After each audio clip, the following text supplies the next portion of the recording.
the context of the Waqf Act, massive swaths of land are being given away in the name of the Waqf. 1400-year-old temple suddenly being claimed in the name of the Waqf, where the temple and the faith that it belongs to, I mean, they far predate the faith. Please take a look at the latest instance where suddenly you can see a lot of green mazars cropping up around sensitive locations such as the upcoming Mumbai airport. The problem with the pre-existing legislation was the serious impact on third-party rights, creation of Waqf through user and not just through creation or endowment as we typically understand it. 3, the broad impact of these two provisions on the rights of third parties, especially religious communities.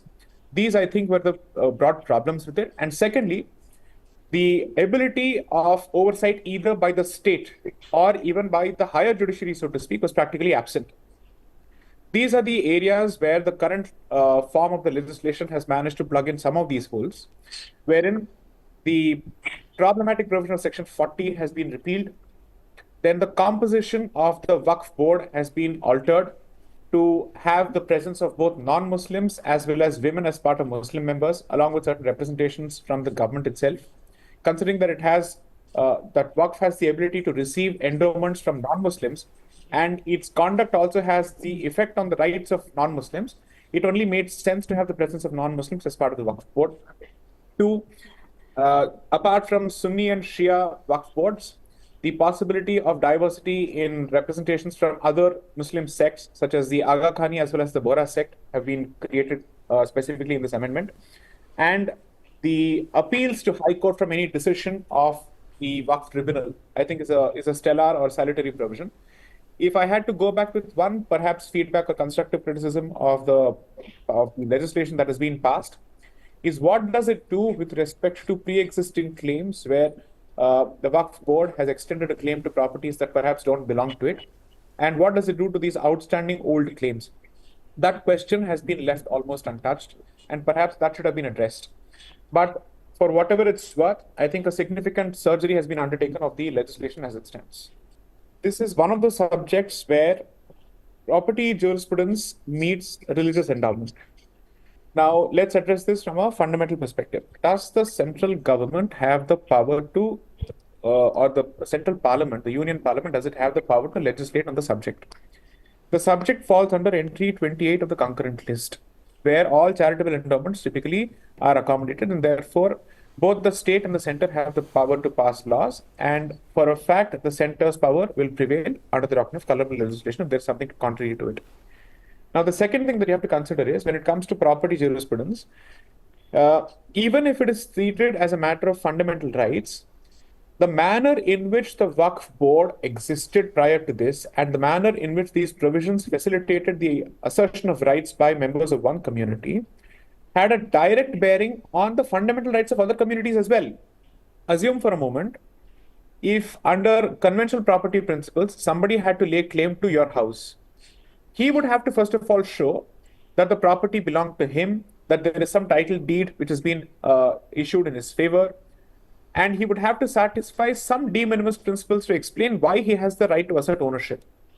In stark contrast, the Waqf Act was a serious anomaly where it expected the person on whom the claim has been made to prove that no claim lies and that the property belongs to him or her for that matter.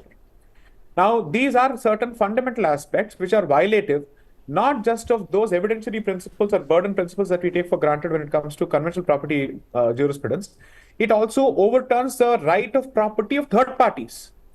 So if somebody truly wants to characterize this entire issue as a question of fundamental rights, it's as much a question of third-party rights as much as it is a question of the rights of members of one particular community. 2, if you look at the global map in terms of how these Waqf Acts or these legislations have been managed or administered in even Muslim countries for that matter, or countries which are Islamic republics, you will see that there is a very clear state oversight for multiple reasons. One is to prevent mismanagement within, which means you give it in the name of the community, but at the end of the day, the community does not stand to benefit for whom the property has been endowed. Or assume for a moment that rents are supposed to be collected from certain properties, which are Waqf properties and which have been leased out, but no rents are being collected. These are issues that the government has a legitimate right to step in and take a look at. No amount of minoritarianism can take away the power of the parliament to create a legislative oversight and an executive oversight over management of such vast swathes of land. If you were to go by the existing statistics, you're looking at what, 32 lakh acres. That's a massive number in terms of land corpus. And I don't know of any body other than the Union of India and perhaps the Indian Railways, which has access to this kind of land corpus. And if it has rights, if it has an effect on, let's say, the rights of members of the community as well as third parties, I don't think politics is the question here. The question is of legitimate rights and concerns. Now, coming to the question of management, what they have done here is also to create a public portal where the proceedings of the Waqf Board and any decisions taken by the Waqf Tribunal, so to speak, can be made public for third parties to have access to it. And if any third party rights are actually affected by it, they can actually approach and say that this should not have happened in the first place. Now, this is not an aberration. Any lawyer worth his salt will tell you, if parties A and party B are fighting with each other over a certain property, and in the process of that fight, the court ends up passing a certain order that has a direct impact on the rights of property C of a third party, then that particular person has the right to enter proceedings and say, if these two people are fighting, how did you pass an order which has an impact on my rights? But that is possible only if that order becomes public so that people know that such an order has been passed. But if the proceedings of the Waqf Board or the tribunal are quasi-confidential, with people not knowing what exactly is happening there, how do you then enable transparency and how do you enable access to justice? So these are certain aspects that they have addressed. Also, what they've done is the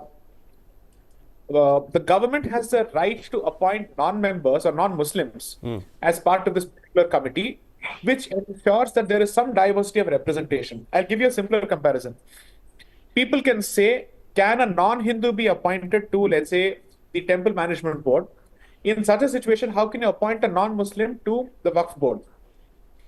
The difference is the Temple Management Board primarily concerns itself with the management of the temple, whereas the Waqf Board is looking at real estate and not the running of the mosques.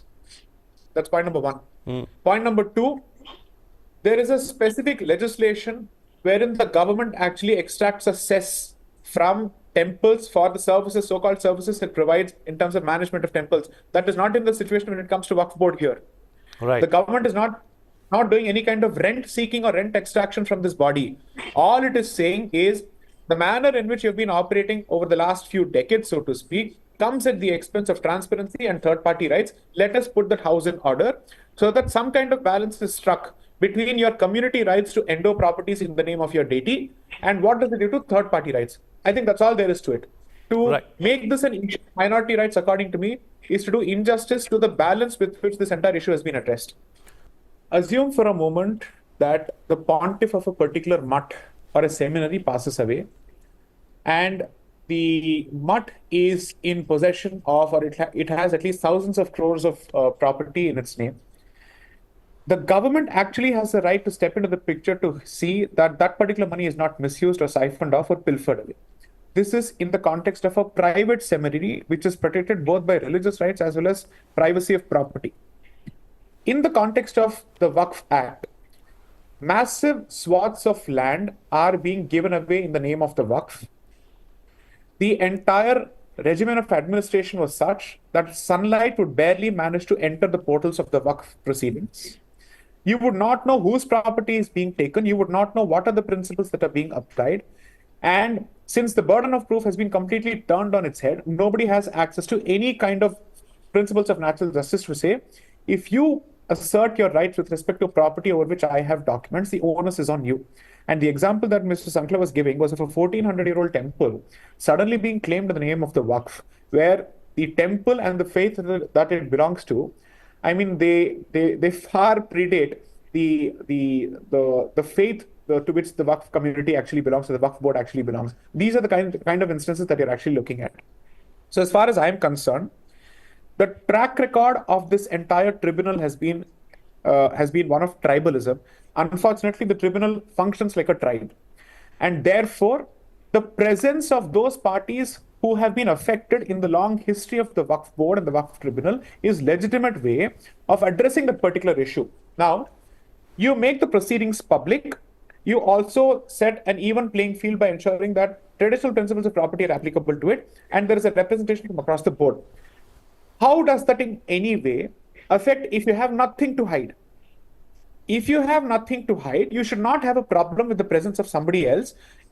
Although this may be a religious endowment, it so happens that this religious endowment can come at the expense of third-party rights. To just build on what Mr. Sankla said, Waqf by user is such that you can claim certain properties through a user without even showing what is the kind of user that you're looking at, whether principles of adverse possession of property actually apply to you. Do you at least satisfy those principles to say that although somebody has not endowed it in my name, through user it has become mine? What has happened in the process? Mazars have been created, shrines have been created overnight in places of either religious significance or of strategic importance. Please take a look at the latest instance where suddenly you can see a lot of green mazars cropping up around sensitive locations such as the upcoming Mumbai airport, okay, or around the Mumbai airport. When you look at this, you end up wondering whether this was meant to facilitate ownership of community property for the benefit of the community, or does it have other implications for third-party rights as well as national security, dare I say it? Because if something is happening without scrutiny, and when scrutiny or simple transparency is seen as an attack on fundamental rights or religious or the religious identity of a particular community or the religious rights, then I must say that you're using legitimate provisions of the Constitution in an unfair way to shield scrutiny of what exactly is going on. I refuse to buy the argument that a community or a body which is sitting over a land bank of 32 lakh acres can operate without the oversight of the state when it has consequences for national security as well as for third-party rights. I refuse to buy that argument. This is not a communal argument. It's a perfectly justified argument. When Satyam was in doldrums, the government stepped in to set the house in order and stepped out. If you can do this with a private company, if you can do this under Article 31A, which permits the taking over of even private property in the interest of public, what stops the government from putting in place a simple, better, transparent regulatory structure which ensures that there is more transparency in its operation? Has the government repealed the Waqf Act? Has it done away with the concept of a Waqf altogether? Has it taken away the right of representation of Muslims in it? Has it populated the tribunal with majority of non-Muslims? If the answer is no to each of these questions, really what are we crying about here? Right. Certainly of the view that more could have been done, particularly to set the house in order and to create an even playing field for all communities concerned in terms of perhaps addressing questions with respect to past ownership. 3, I genuinely hope that the judiciary approaches this from the perspective of applying the standards of conventional property principles and asks, what is it that has happened in the context of the Waqf Act, which requires judicial intervention? If all it has done is to infuse those very same principles which have been endorsed by the Supreme Court over and over again in multiple and thousands of property matters to religious property matters, should religious property matters be exempt from the application of conventional property principles? That should be the straightforward question.